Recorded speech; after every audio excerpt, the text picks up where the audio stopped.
Welcome to the Robert Jackson Center, Kristi Yamaguchi. This is terrific. Thank you. First time in Jamestown, correct?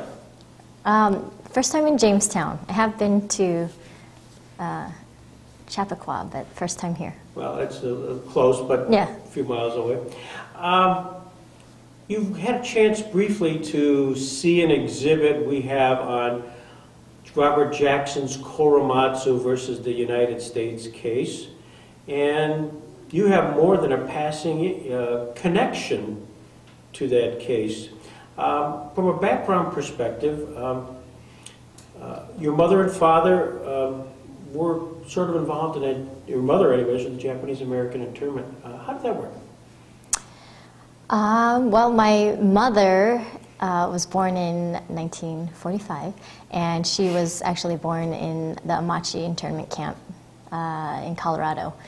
And her mother was there because that's where she felt safe. She didn't have to be in the internment camp, but because her husband was actually in the Army, and the United States Army, and fighting overseas. But that's where she felt she'd be taken care of the best and felt the safest. So my mom was born there, and then my dad's family, he was about 5 years old at the time, was in Poston, Arizona, at the internment camp there. So he remembers a little, but not so much because he was so young. Did your grandparents ever talk about that? My grandparents rarely ever spoke about it. Actually, I never heard my, well, I never met my paternal grandparents, but my grandmother spoke about it a tiny bit, because when my sister was in high school, and then when I was in high school and doing an American history report, we tried to interview her for you know, information. So I think that's one of the rare times that she really ever spoke about it, and you know, things that my mom never really knew either. So it was just one of those things that it just wasn't spoken about, and it was part of the past, and that generation just really wanted to look ahead and forward and move on. It's been a consistent theme in the folks that we've talked to, from the Korematsus to others. What did your grandmother say, though? Do you recall? You know, again, just very little. And, you know, I do remember some things my dad would say, just snippets that he would remember, that it was just so dusty and windy. And, you know, the first, I don't know how long it was, maybe a week or a couple weeks, they were in horse stalls because they hadn't actually been assigned a barrack yet. So they just, you know, spent time, I think it was kind of like a racetrack or something, so it was like horse stalls, and then moved over to the barracks, and then, yeah, just, you know, sharing things and dealing with it. Going to school, and he was kind of in a class, I think, with kids of all ages, because there weren't, you know, kindergarten, first, second, third, fourth, fifth grade until later on, so he was, you know, in classes with his older brothers and sisters. You mentioned the fact that this would have been I guess your grandmother felt safest being in an internment camp? Mm-hmm. Why was that? Did she worry about the fact that the ancestry, racial profile? Yeah, well, my grandmother tried to get a job, and she tried to find a place to live, and no one would rent anything to her, and she couldn't find a job, so, you know, knowing a baby's on the way, she just decided to go into the camp where she had, you know, family friends. And that's where your mother was born there? Mm-hmm. Did you find, as you studied history, and you look back at that Japanese-American internment time, what's that mean to Kristi Yamaguchi?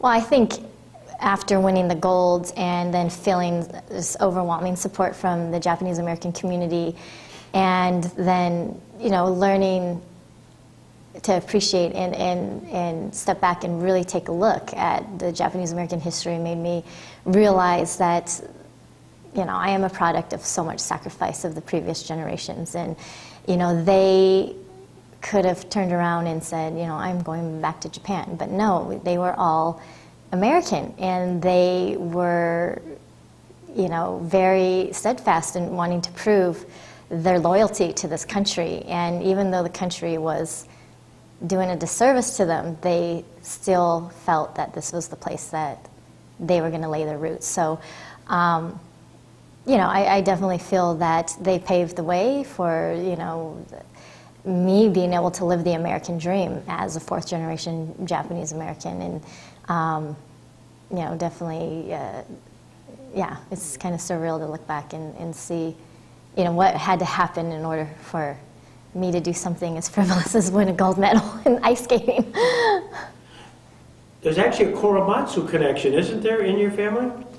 There is a Korematsu connection. My attorney, who's Dale Minami, represented Fred Korematsu when his case was overturned. Mm-hmm. So basically, his record wiped clean, and you know, obviously, you know, returned his citizenship. You know, everything that he was fighting for. So.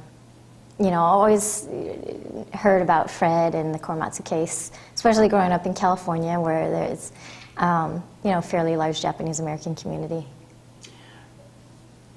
Is there a message that I mean, you've retained such success, not only on the skating rink, but on television, and just a terrific role model.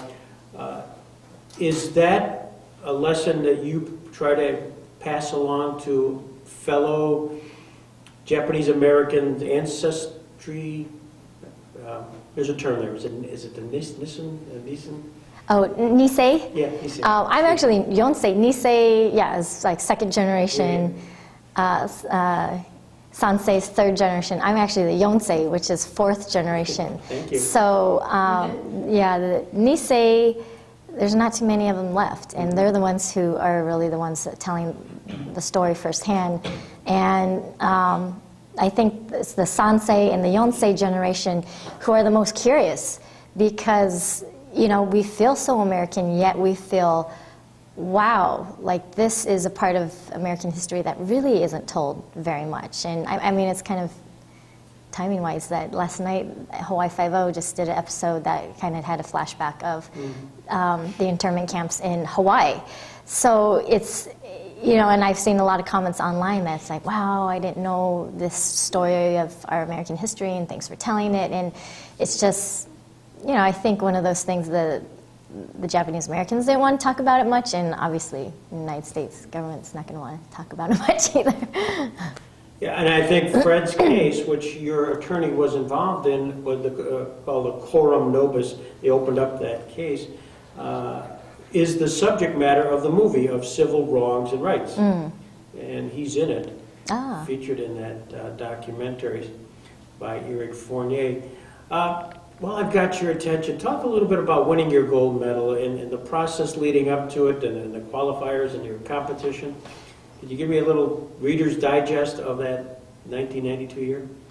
Oh, the Olympic year is always so exciting. I mean, we're amidst it right now, and it's a combination of excitement and pressure, and you know, you just, all those years are finally coming down to these last final moments. So it's really inspiring to be able to go out every day and train and know that just around the corner is going to be your one moment.